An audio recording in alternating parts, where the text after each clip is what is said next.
have played so many great characters just throughout your entire career. I would love to know which have you enjoyed the most? Oh, goodness. I can say that there are three. One was the Evil Queen from Once Upon a Time. I got to tell her story the longest.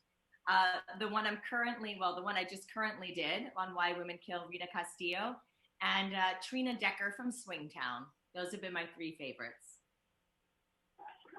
I can see why there's definitely different components and kind of different layers to all of those characters. And I'm glad you mentioned Why Women Kill because I would love to know what sparked your interest in their role and help you decide to take it on.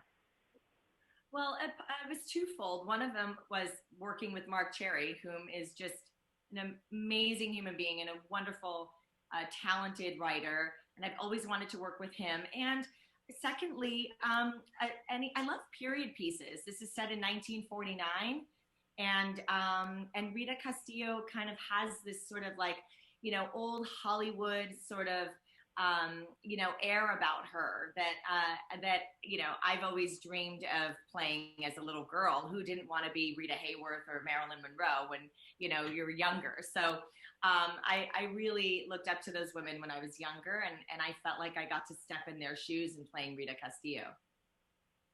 Mhm.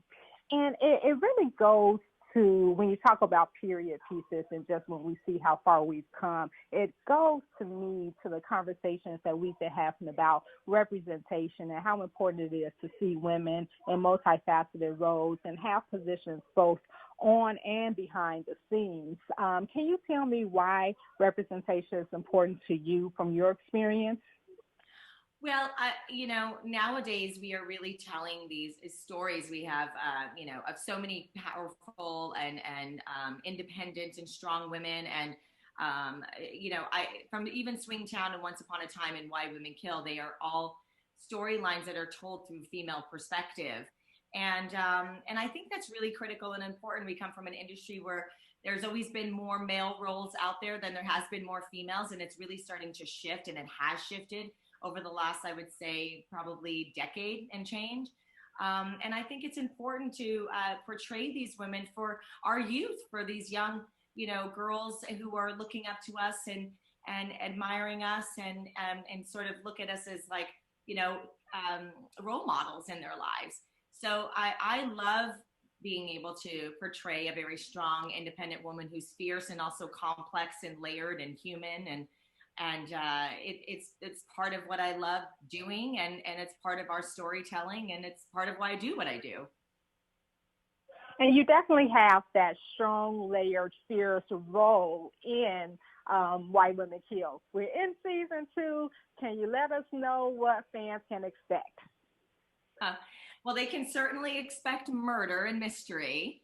But what's really fun about our show is that the victims and perpetrators might not be who you expect, and that's like the journey that we're going to take you on.